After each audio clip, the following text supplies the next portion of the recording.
Our guest on today's podcast is Husnaa Baig. She is the head of human resources at SpotDraft, a Series B corporation. Her colleagues describe her as a decisive, first principles thinker and an empathetic leader. She's known to have completely revamped SpotDraft's interview loop, bringing clarity to candidate evaluation and panel selection.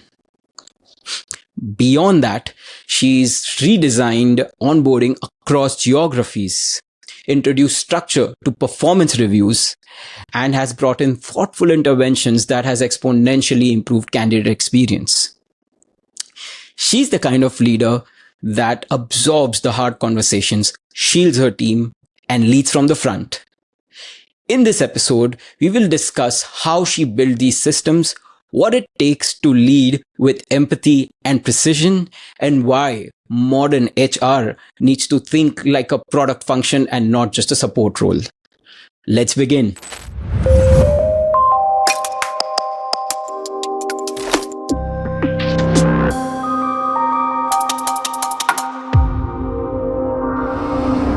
If you can tell us more about your early career days, right? What were the first few instances where you realized that you're going to be an HR leader? I don't know if there was such a realization per se, but then I think as a child, I was always very intrusive about how people are feeling and, where that's coming from. Somehow it was just always an instinct, and it could have been a factor of how people pleasing comes very naturally to me. So just knowing more about like how people function sort of was where the drive originally was. Then after some research and talking to a few people, I got to know, okay, psychology is a place that covers these things, and there is a science behind how people function and see things. And I think that is where my interest really lied. And trying to understand people in general changed a lot for me and the perspective of how people were functioning.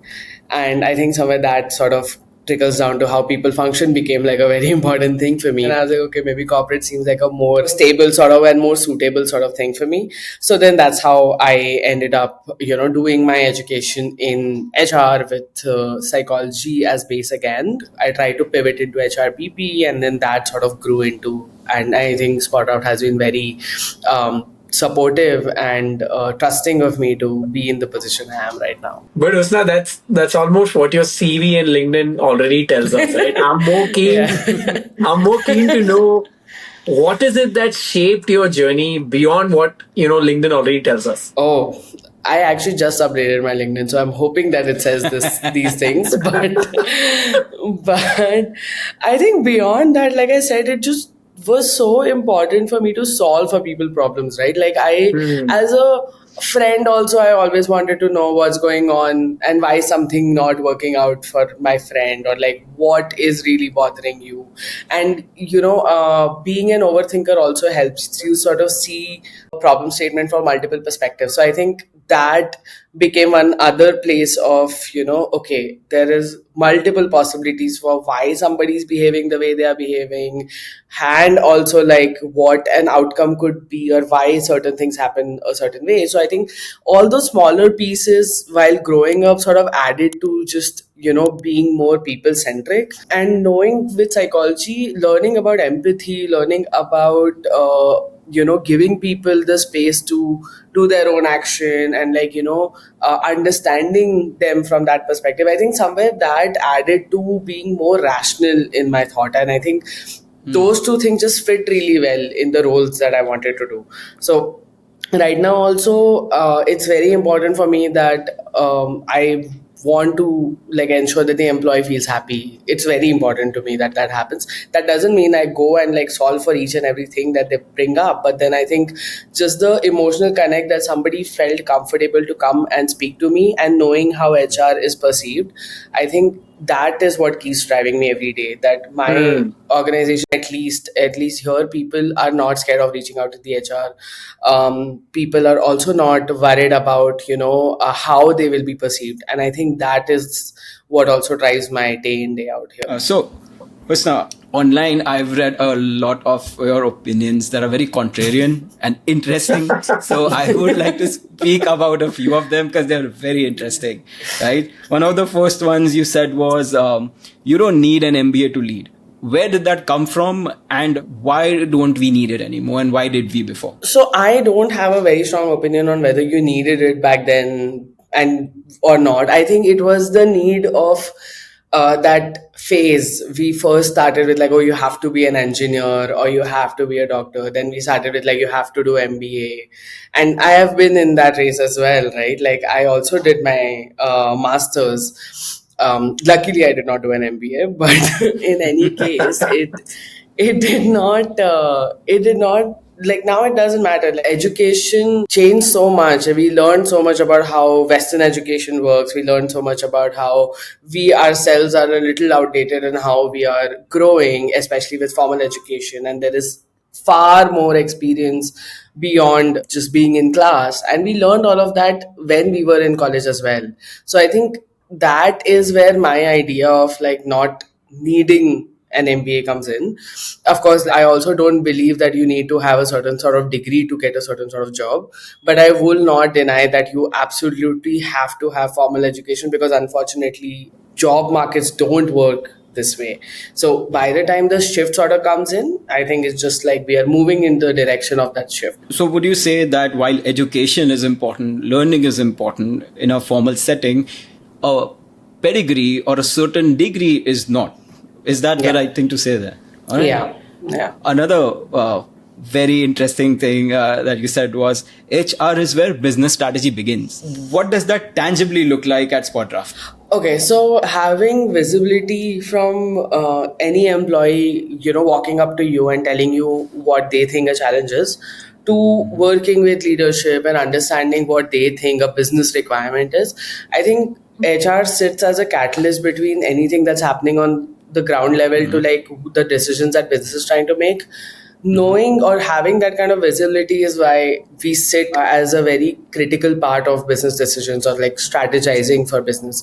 Now, I learned that, having an action plan for the year or working with business to define what they want to do in the next financial year will impact how I hire, will impact how teams collaborate, will probably impact the entire org structure for that matter if there's a pivotal shift that's happening in the company. So all of that means that if I don't sit in this table and let the leaders know that, okay, if you make this shift happen, this is the kind of change that the teams will face, which means we need to plan for that kind of change management, or we need to plan for that kind of retention requirement. All of that is a visibility that I have because me and my team sort of works towards getting that from everybody else. So being that catalyst is predominantly why I think like HR sits as a very important strategic partner in decision making for business. Speaking of strategy, another strategy that you implemented was scrapping the Employee of the Month award. Right? I actually really don't believe in it. So why shouldn't people in HR be doing, leaders in HR be doing that? How do we motivate employees? What is the better way? I had got a similar proposal when I joined like a year into my role that, for employee recognition, we need to do something, and Employee of the Month comes as the easiest thing to do. My hesitation with that was because it's until you have a very clear, sufficient rationale or metric on how you define the Employee of the Month, getting that out of a 500 people company is impossible. Like there is no way you're telling me only one person is able to do this in a month. So then that just also has a counter impact on the rest of the org. So my whole point was that either if you do an Employee of the Month, then you do it for each team, that you have a team related Employee of the Month, or you do it through nomination and you vote. The problem with that is if you do it with each team, the importance of it goes down. People are like, okay, everybody can get it. And then if you do a vote, then the bigger the team, the biased the vote is. So then all of that sort of comes in, right? So I could not wrap my head around the rationale that I will have to give if somebody comes and asks me with what logic did I give a person this point. But to help recognize, we introduced an incentive driven recognition platform on Slack, so then everybody was happy because anybody could recognize anyone, and it was driven through values. So then people would pick up a value that a person has portrayed and then do it. We also do quarterly retros with our team, so then each team has the space to recognize whoever they want to in their team. So that kind of liberty made it easier for teams to also drive recognition, and did not have to be done on an HR level, on an org level with just one person. That is my logic for not doing it. When you mentioned values, how did you arrive at the values? The values are SpotDraft values. You are portraying for SpotDraft values, and that's Super. how you are being recognized on a more open forum. The value is outcomes over everything else. So all of us drive our work are driven by this idea that we have to achieve an outcome. So now that means that collaborating is a collective effort in driving that outcome, and that is why, that's another reason for why people recognize each other.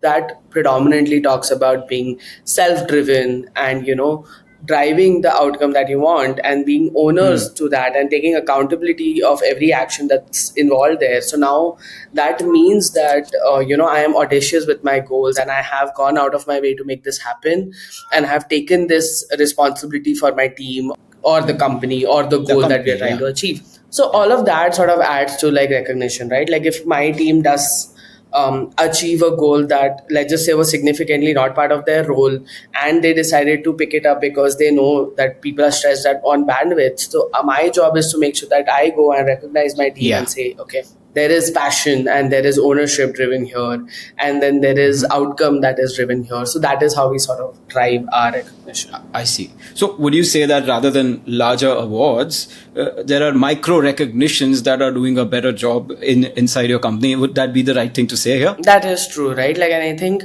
recognizing in the moment when somebody has achieved something makes a lot more difference than sitting on that information, waiting for a particular day that, okay, once a year we have annual awards and that's when we do it. Yeah, the feedback loop matters for sure. That's actually amazing. When we met for the first time, you said a very interesting thing that HR at SpotDraft is involved with the product and the product roadmap, right? Now, that's very uncommon. So how did that happen, and how are you involved? So I won't say involved in terms of how they make it or what their roadmap is. I think mostly because we use the platform internally. I am one of those people who gives regular feedback. I'm very interested in what we are changing based on that feedback. So a lot of times, back when we were a smaller team, I used to sit with them and be the guinea pig that they're looking for to understand like a layman's perspective on the product and how I am going about, testing a new feature that's come in. And that sort of helps them get some perspective. And especially for SpotDraft, I think we are somewhere moving into having HR also as our target audience, and like also moving towards, now we are moving towards that. So somewhere now my input matters a little more, that how HRMSs connect to SpotDraft and how we perceive a tool that's very contract heavy. So stuff like that sort of is what I help them with. If they get to know that I think that I'm part of their roadmap, they're going to really come at me and be like, "What are you doing to my roadmap?" No, but that's good. As I worked all my life at product companies, I'm running a product company. Someone dog fooding is the term, industry term, Yes, when you use dog the product, fooding, right? yes. So someone dog fooding the product and coming and giving feedback is so valuable, especially if they don't just send you a chat, but they actually formalize it, document it, maybe record it and send you something. I think that's marvelous, and that really bodes well for that product if people around the product are doing that. So that sounds very valuable to me. I would really want everyone in my company to actually dog food all the time. Which brings me to a very interesting question. How do you always preempt a burnout, right? Because when I spoke to Athira, and we remember Ron and I were talking to her. It was 9 in the morning and she had just woken up and she was like, guys, I've had a long night, so please excuse me, but let's do this right now. And she mentioned how you've been someone who can even preempt a burnout. Like you can see signs. So I want to understand, what system have you set up? Like, what kind of signals or indicators do you look for? So I can talk about my own team more closely, but of course there are bigger signs or I think I've seen across the org. For my team specifically, what has worked out is I have a system where I speak to them every week, and everyone talks to each other, which means everyone gives their own update. I give my update, and everyone now knows what's going on. I also don't hide if I have bandwidth issues. I ask for help from my team. I take their input as well. What happens with that is all of us have a very open channel of discussion. Time and again, when I see that the team is a little hesitant on like picking up a task or is not volunteering for a task, or I know for a fact that okay, one person has left, which means now work is going to be divided amongst all of us, and then a lot of times I'll be like, okay, I'll do it, to which they will come back and say, no, you already have a lot going on, so you let me drive this. I will let them probably drive it at the in that moment, but then I will also know that this cannot sustain, like this in the next 2 weeks is going to become draining, or I know that because of stretched bandwidths or because of reduction in my team size, which happened recently, I know that there are gaps in the process. We are missing out on things.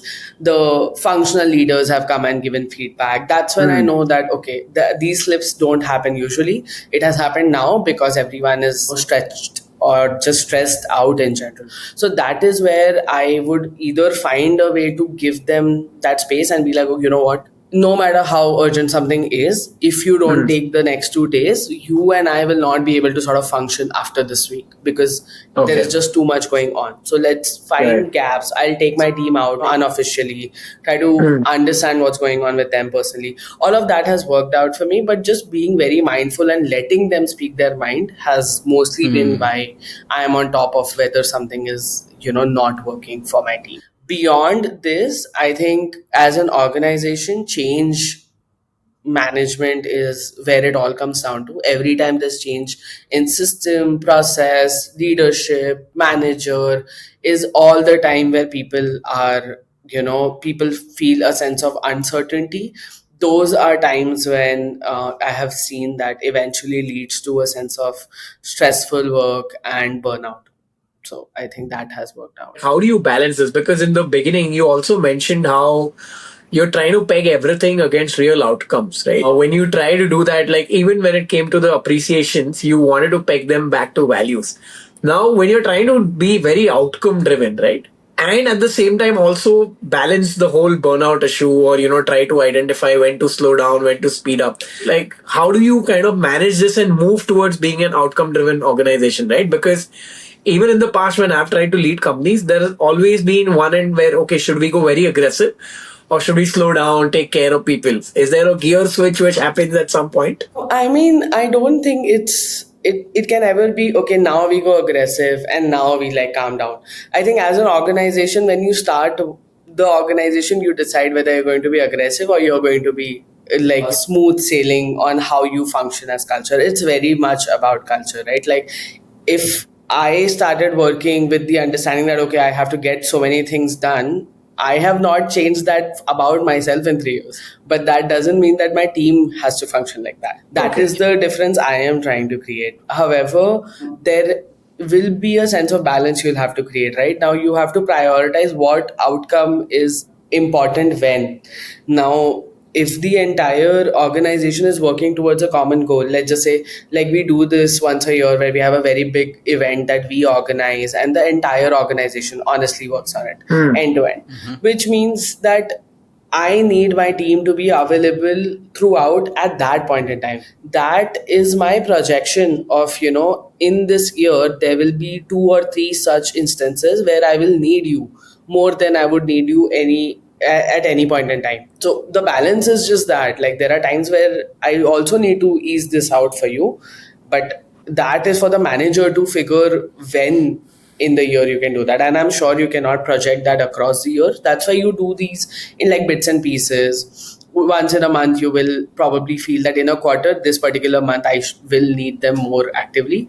Let me just like make sure that everything else is a lot eased out before. So stuff like that has worked out. Right now, I'm working on a performance review cycle that has to close in this timeline. And as soon as it closes, I have an offsite coming up. And both the things are taken care of by the HR team end to end. Okay. Which means that my team just cannot take any leaves right now. But that also means that if they have to, which they will, and if they have to, then I will end up covering for it. But if not, and everyone has done this together and we have made all of this happen, then by the end of the offsite, the next week or two, I am not going to bring up a new project altogether and be like, you know what, let's do this now. Like stuff like that has worked out. Yeah. Now that you mentioned performance review, I just recollect you have an interesting opinion on performance reviews too. You don't think they are currently reflecting real contribution. What has sparked this belief? Like, why do you feel so strongly about it? There are multiple factors, right? I think there are things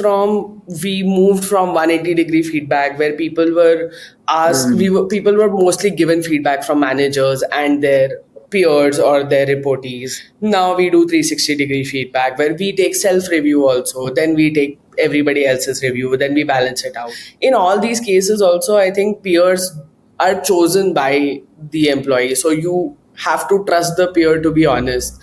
I have seen that people in performance review cycle have said something and then 2 months down the line they are complaining about the same employee. So now I go and pull out the same data and I'm like, okay, you cannot tell me that this person was great 2 months ago because you didn't write that. So I think driving more transparent feedback, and that's again another value that we work around with, is being transparent and being direct, which means that you, like I said, if I recognize for each task as it happens, I also give feedback that regularly. All of this has now shaped our performance cycle in such a way that people already assume that they know this is the feedback that's going to come out.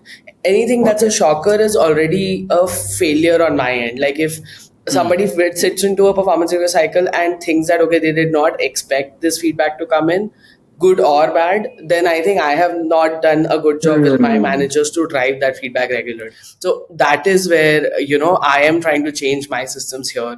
We are very competency driven. So competencies have to be outcome driven, which means you cannot just have competencies that are feel good or like, interpersonal skill driven. It has to have more technical aspect that then trickle down into outcomes, which trickle down into like org-wide goals, team-wide goals. So that is how I am trying to like shape things right now. As someone in HR, right, one of the most important functions is recruitment. So I'd like to dive in a bit more with recruitment. And I think the first thing that you come across when you're recruiting is a resume. How would you evaluate a resume today versus, let's say, 5 years ago? What have you learned and what have you changed? Back then, it was so important to read through the whole thing. Every single line item in that resume mattered so much. Now, with the demand that's there and the input of resumes that you see with growing teams, I think first only that paper does not make complete sense to anyone. We always go into like other social media platforms that the person would be on, which is LinkedIn for that matter. Twitter also is so active with people that I have realized that people, or Reddit I have seen is another place where people drive their opinion, and I think all of that ends up being a very collective understanding. But however, right now when you do when we recruit and we look at a resume, we are mostly browsing through important aspects of the companies that they have worked in, current role that they are in, because I think companies in itself become a very big criteria of understanding what domain you have worked in, what is the team size you're already looking at, or like, whether if I'm looking at a B2B SaaS company, I know that, okay, these are few companies that are known for their culture, their work, or their quality of employees or retention. So stuff like that is where I end up sort of browsing through these things. I also look at their LinkedIn very actively to just see if they have any recommendations. I don't know why I feel like people put an additional effort in getting those recommendations. It's always been my thing to look at those. I don't think it's very important to your hiring, but I feel like it gives you a little bit of an understanding Signal about that person. Apart from that, I end up always having a 15-20 minute call when I like a resume to just know them, to get to know them, how things are for them, because then I do a formal interview, because I think in the first 15-20 minutes I will know what the vibe of this person is, what are they looking for, why do they want to speak to me, or why do they think this is a place they want to join. So that has sort of worked out for me. For every job posting, that's especially because SpotDraft's branding to potential candidates is great. We've all seen that. So you probably receive hundreds and hundreds of resume per job. How do you go through so many resumes with a limited number of people? Is there any technological intervention that happens or filtering that happens before it comes to humans? Unfortunately, I think one thing that I haven't done well in is right tooling for my team. I feel you're right, there are a lot of applications that come in, and I don't expect my team to respond to all those 20,000 applications that we might have on our ATS right now.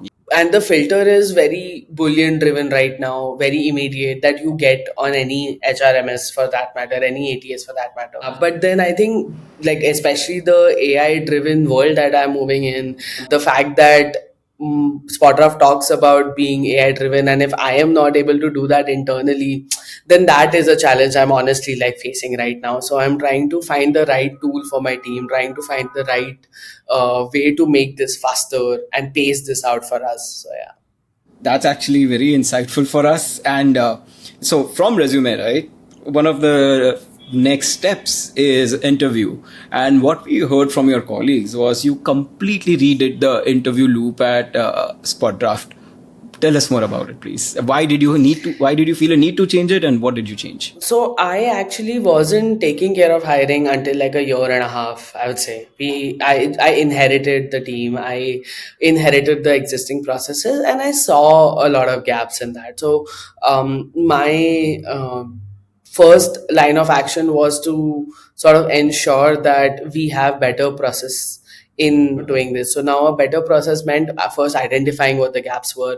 I realized that the teams do not have visibility on their pipeline, or there is no qualitative understanding of what kind of person we need, or there is no process to it. It's mostly run on like ad hoc Slack or informal conversation. So there is no way of going back and looking at data and being like, okay, you know what, these were the reasons for why somebody was hired or not hired.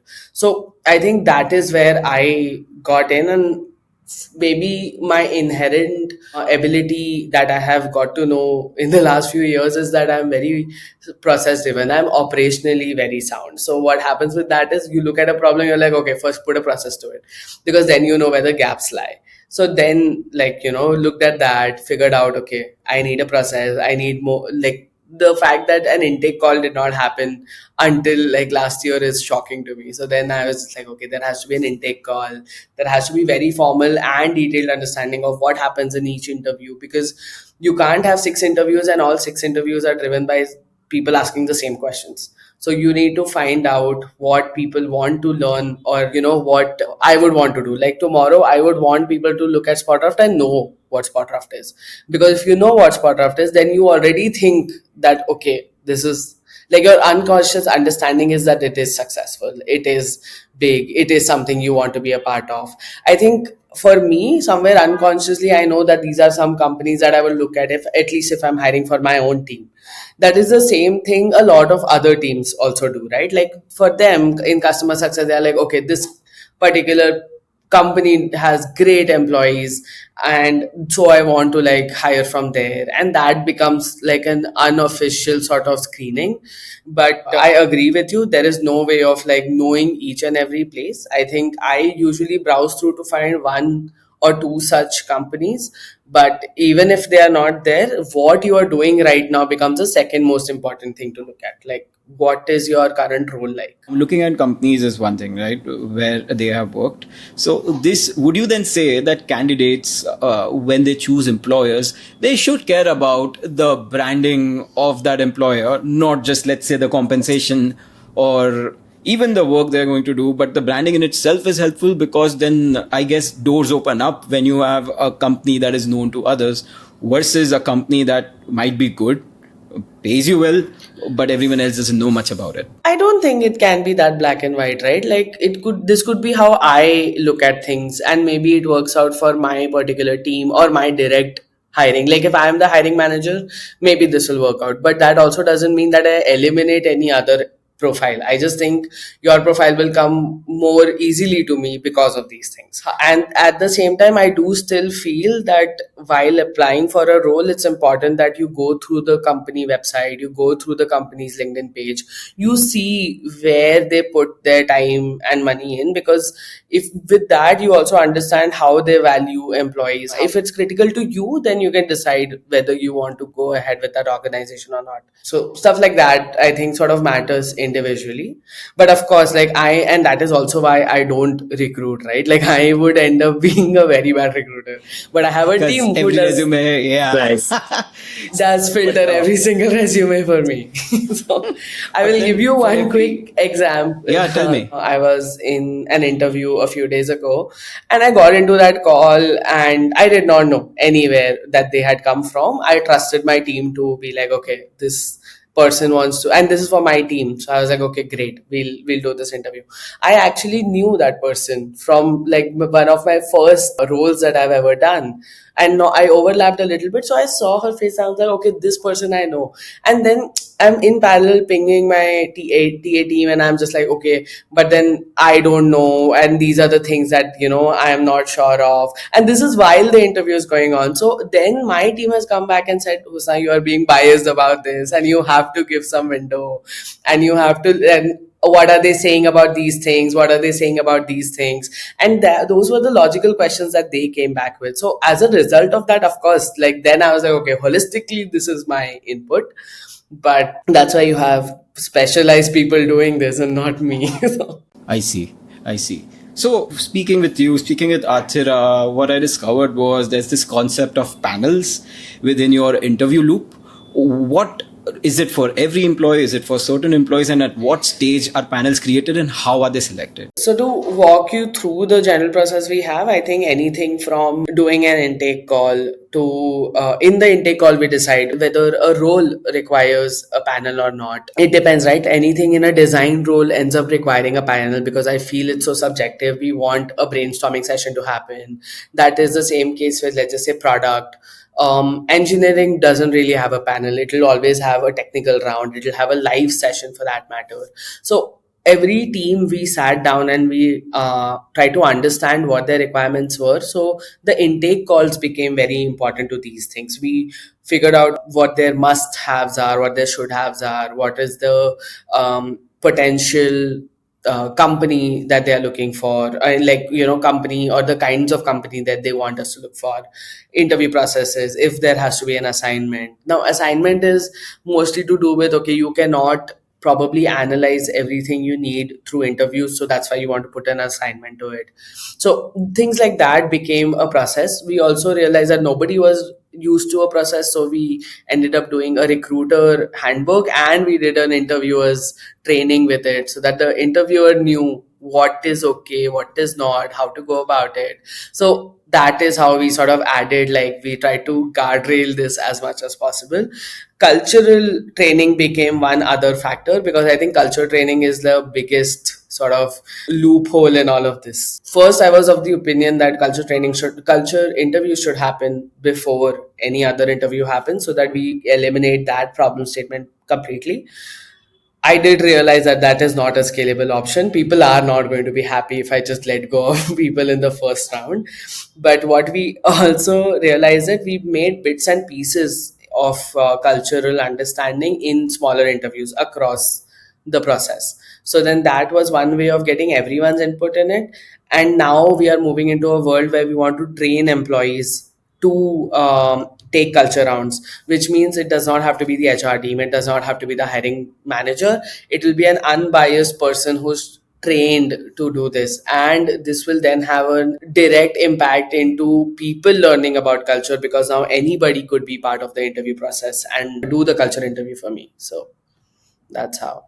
Yeah. There's one nightmare which I always face, right? That if I've rolled out an offer to someone and that person has a 3-month notice period, I'm always worried that one day before joining in, he or she is going to call and say, it's not happening, I'm not going to turn up tomorrow. And that really scares me. And a similar experience is, some of your team members mentioned that you all were also facing. And you were able to kind of, reduce the drop-off rate drastically in the pre-engagement phase. I wanted to understand what were the strategies that you applied, and what was the rule book for you. I think I've heard this from a few leaders that I have here within the org, and I think I've been very fortunate to work with these leaders. Time and again, I think I've heard from people say, especially in the sales team, have said that anybody who's an employee will be a potential buyer at some point in time. Anybody who's not an employee right now, anybody who's a candidate is a potential customer or an eventual candidate. So how you treat people is the foundation of how people are going to remember you. And I think that is just valid everywhere. So after that, I sort of went an extra mile to make sure that even if I think that the candidate is probably never going to fit into this company, I will not let that impact the candidate's experience. So that is where, like, the bottom line understanding of how we drive our candidate experience came in. Now, beyond just interview process, I think my TA team goes an extra mile to make sure that the candidate is comfortable and is well informed in each process. I think we are still a long way to go there, but that is where we start the actual process. Now, after the interview is done and they are very, very actively informed about what is going on and where they are at in the stage, and very proactively communicated feedback as well. Now, if a candidate is selected, now depending on there are a few factors, right? Depending on the notice period, depending on the criticality of the role, depending on how niche the hire is or where the hire is coming from, if they are not local, all of these sort of factor into how we drive our pre-onboarding experience. So the TA team is regularly in check with them for, like, after the offer letter is signed as well, for at least 2 weeks before they actually join. Now, in this period, the background verification happens. We try to keep them in touch. If there is a senior hire, we try to call them to office to any event that's going on before they actually join. Like right now, when we have the offsite coming up, anybody who's probably joining in August and is not joining before the offsite will also be invited to the offsite, to make sure that anybody who's going to be in and around this is going to be here. So that is one other way of sort of doing it. We also ensure that if people are coming to office for interviews, we give them a small kit which has like a notebook and a pen or maybe a bottle or something, but we give that to every candidate. Now, that is always a thing. If it's an intern, we ensure that to the intern also we give a small size of the swag kit that we give to the employees, because again, if this person ends up being a full-time person at some point in time, or if it's a good candidate and I have an opening in the future, I want to make sure that I can leverage this. So that's another way to do it. Anything between the pre-onboarding process, my TA team is sort of making sure that they are in touch with them. There is a buddy assigned at least a month before they're going to join. We also then have the HRBP sort of step in. The HRBP has a very thorough list of things that they do before the person is even in the office, which means there's a detailed understanding of what the company does, things that they should read up about us, photographs of the company, like just life at SpotDraft is something that we send beforehand. We do all these calendar invites to, like, what is going to happen, what is your 30, 60, 90 plan, who is going to do it with you. All of that is sent out way in advance. We speak to them regularly. So all of that, like these small multiple touch points, end up being like a regular check-in. We also, I think, when I also offer, I am very clear that if you take this offer, you have to understand that you have a responsibility towards us now. You cannot just like get up one day and tell me that this is not working, because we have put a lot of time, effort into you, and I know you have done the same for us. So it is important that you do right by us, because we will also do right by you. And I think that is just basic expectation. At least this is something you can expect from anybody who's a mid senior to like a senior hire to a leadership hire, right? Like there you don't see these problems. Juniors, you know that there could be some gaps here and there. That is where this kind of smaller incentive and pulse check sort of helps. So this is how I have tried to see if this works. I'm still trying to, tweak it, take feedback, make things better. Just to deep dive into the onboarding part, you also started doing stakeholder walkthroughs, cross-team meetings. How has this, even impacted onboarding? Has this benefited you? So this I learned from my previous organization, that just because somebody sits as lead generation person in a sales team does not mean that their work does not have a drastic and projectile overlap or impact on business. So what I'm trying to say with that is that the person needs to know what they are trying to do. If I'm trying to drive a value of being ownership driven or being passionate about what you're doing, I need to give them a direction to look at. And people only know that if they know what is happening in other teams, if they get to know what other people are doing. I can only drive elevating each other if people are able to reach out to each other. That happens through these cross onboarding sessions. So we actually have an onboarding call with the ID team first, where everybody who's joining sits together, gets their laptops in place, gets all of that IT admin stuff done.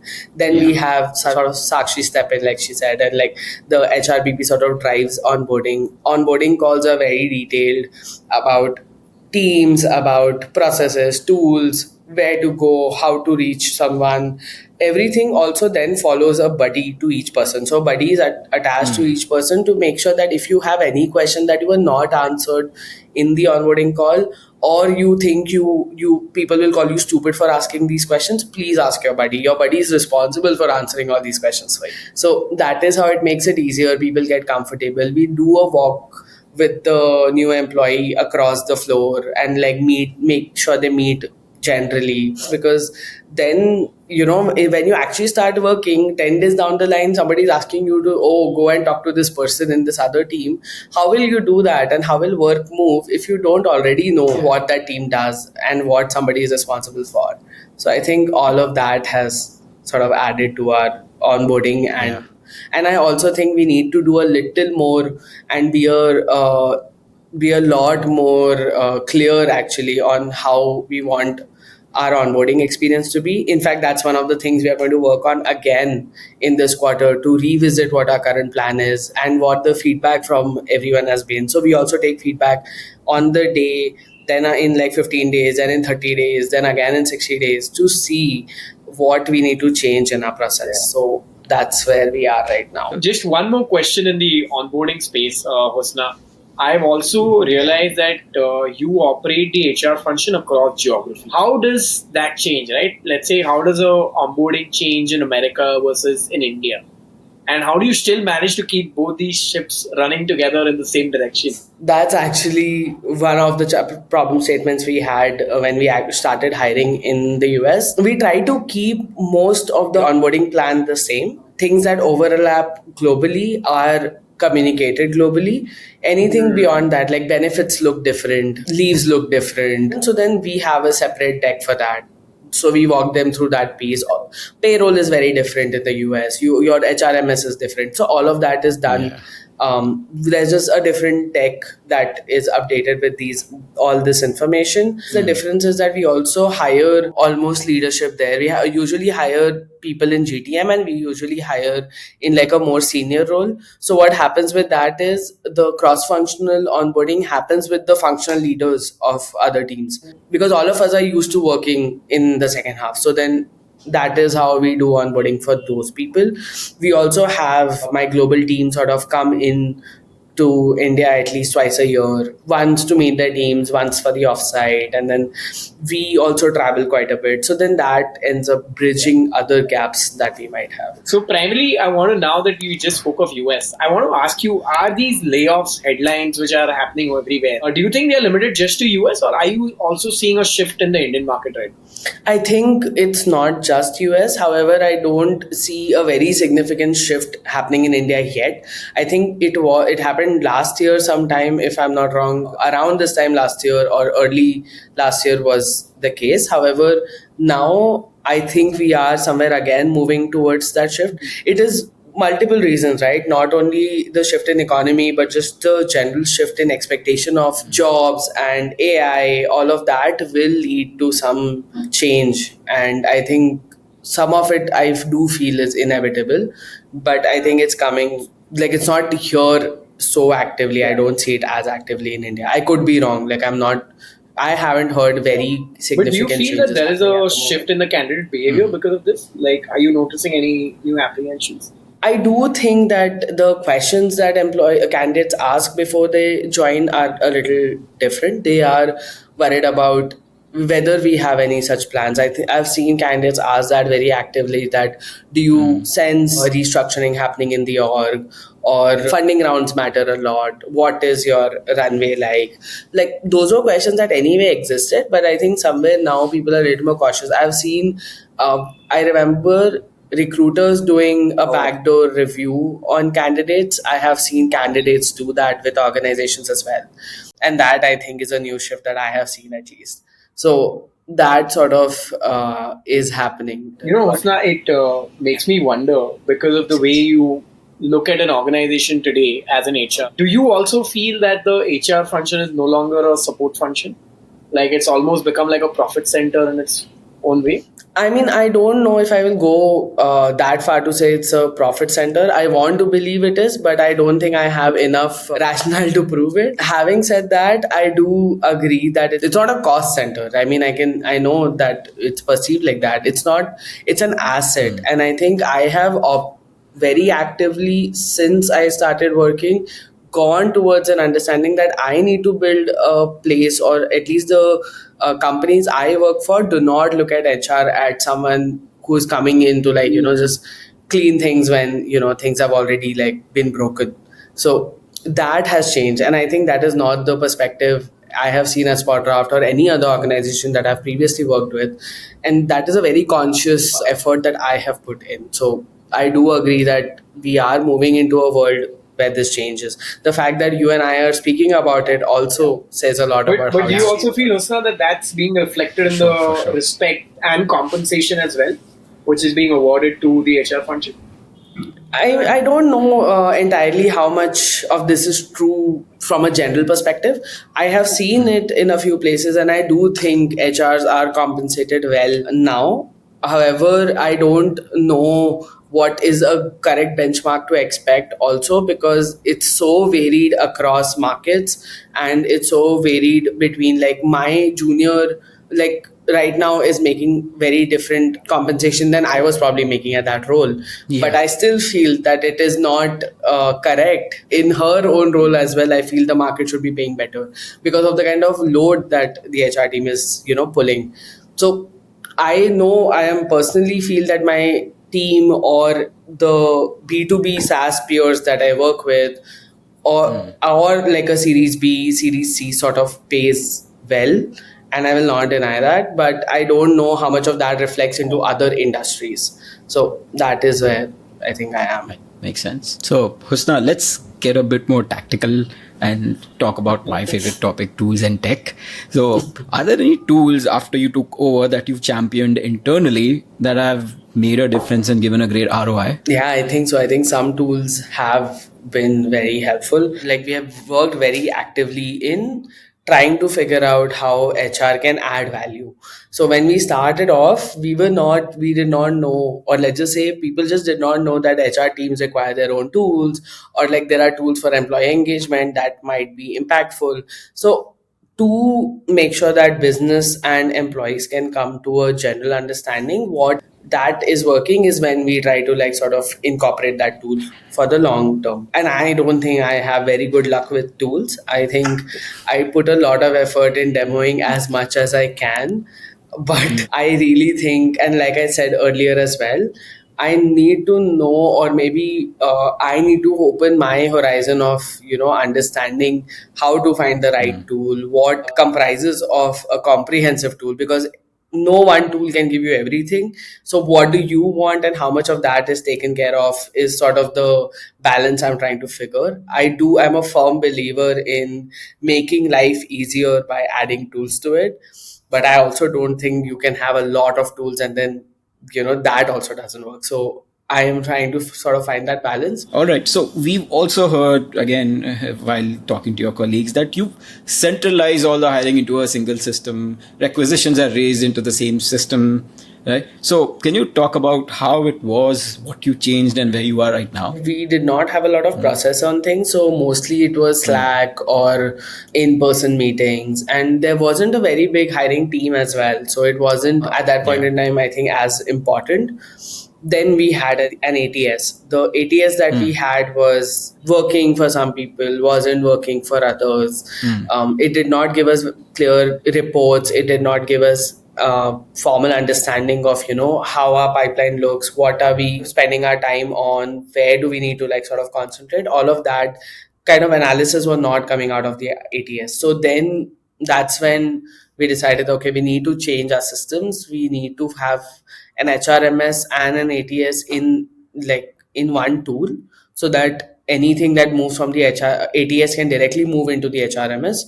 And of course, with SpotDraft, like we sort of, it sits on the HRMS to ensure that the contracts are driven through SpotDraft and then into this.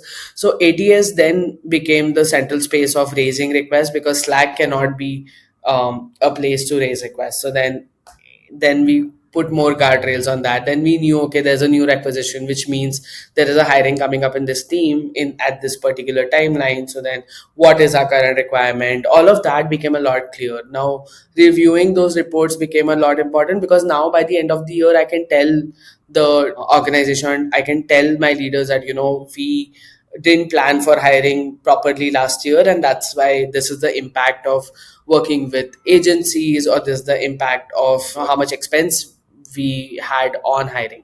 So those kind of things now came in place, so our business planning became better. So that is how we have sort of changed it now. With that, I want to kind of pivot to a question or a section which is very important to us at BotFriday.AI, is that, with AI now becoming very important in a lot of functions like recruitment, assessments, onboarding, how do you think the next set of HR leaders should prepare themselves? Like, what should they be upskilling themselves with? Being with the current times and learning more about how AI functions and making it your friend is very important. So I was, when it actually started coming in, right? Like when ChatGPT became a thing, everyone was like, okay, you will stop using your brain. But then I also learned that I don't need to spend my brain on every single email that comes in. So I should be able to do this without having to spend that time. So that change was so important to me, and that I think is what we need to work towards, because every time there is new technology that comes in, there is a shift in requirement. The technology should be aiding you to do your job, so the people aspect of things does not change. It's not like tomorrow I'm going to sit on Gemini and I'm going to ask them to solve for an employee grievance issue.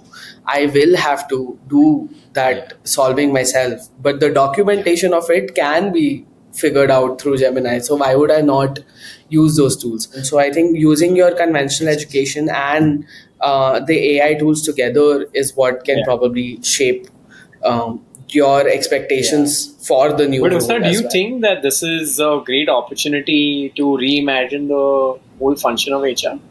Do you think that we're ready to retrain and see what it looks like? Yeah, I think we should be looking forward to something like that. And honestly, I will not deny that sitting here, it's easier for me to say that with a job in hand and the role that I'm in. But I also do understand how scary it can get. I just feel that if we don't embrace it, we will not be able to make changes with it. So yes, definitely, it is a good change. I feel like a lot of your work, which was manual for the longest time, a lot of perception of how HR functioned has changed so much. I can only become an asset if I'm not spending my time counting people's leaves, or looking at every single or looking at pantry, or like making rangoli. All of that will have to change, and this is a good change that is coming in, I feel. We need more optimists like you, Husnaa, when it comes to approaching AI, right? And with that, Husnaa, we're going to move to the last section of the podcast, the most exciting section, because the questions from people we spoke to, these are not questions from us, but they're going to use our shoulders to shoot these questions to you. So the first one, the first requested question from someone is that, what's one thing you're still learning or want to learn as a leader? I always keep saying that I'm trying, and I think there is just so much more to try and learn. One thing that you, Harsh, mentioned was how HR has become a profitable function. I think I'm trying to learn how to make culture be perceived as a business requirement or a profit center, and how that sort of translates into, like, retention or hiring. And I think that's something I'm really actively trying to learn and know more about.